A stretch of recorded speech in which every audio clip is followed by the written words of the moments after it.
What do you do when you have a teacher who's killing kids' drive to learn? Have to have a voice in this.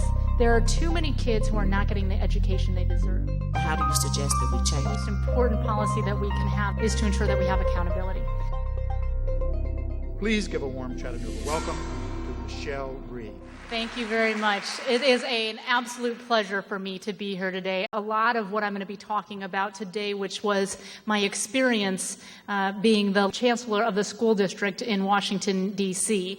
for 3.5 years. We had an achievement gap between where our white kids were performing and where our black kids were performing of 70 percentage points. That's 70 percentage point achievement gap. But when I took over the Washington, D.C. public school system, 8% of the 8th graders in the city were operating on grade level in mathematics.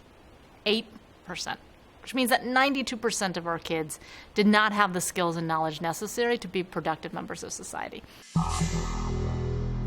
We were still essentially allowing the color of a child's skin and the zip code that they lived in to dictate their educational attainment levels, and therefore their life chances and their life outcomes.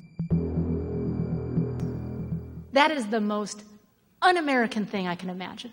It is the biggest social injustice imaginable, and we have to do something to change it today. I think the stakes are incredibly high on multiple levels. On a very nuts and bolts level, if you look at our economy right now and our position in the global marketplace, it is not going to get better until we can fix the public education system. I believe very, very strongly that public education is supposed to be the great equalizer in our country. It's supposed to be the thing that ensures that it doesn't matter if you're black or white, rich or poor. We have a public school system so that every single child can have an equal shot in life. That is not the reality that we have. It wasn't the reality for children in Washington, D.C., and I guarantee you it is not the reality for children in Chattanooga. I think Chattanooga needs to take a hard look. People want you to be quiet sometimes when you say things like that, but she's saying it, and we're in Chattanooga, and it needs to be said. I think it has to be a community effort, like she was saying, and we have to all get together and say, it is not good enough, and now we have to do something about it. The thought in my mind is not, is it possible to do this? It is absolutely possible. We can make this happen. The question, the more relevant question is, do we as the adults in this society have the wherewithal that it would take to make the incredibly difficult decisions necessary to make that a reality? And the quick answer to that question has been no. In this country, over the next 20 years, we will have about 123 million high-skill, high-paid jobs available.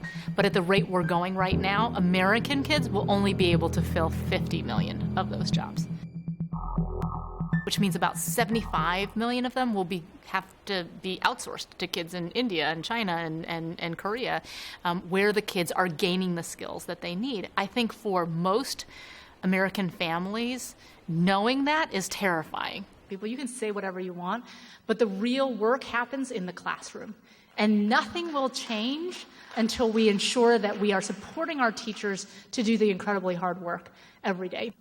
You cannot underestimate the power of a teacher. You asked what works. It is the number one in-school factor that determines whether or not kids are learning is teacher quality. There's only one. You got it. Good job.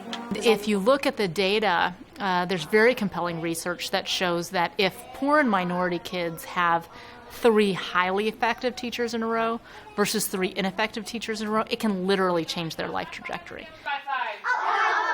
I got into education because I do believe it's the great equalizer, and I think we have lost track of that somewhere along the way. Definitely, I think children come first, and that's what Michelle Rhee is all about.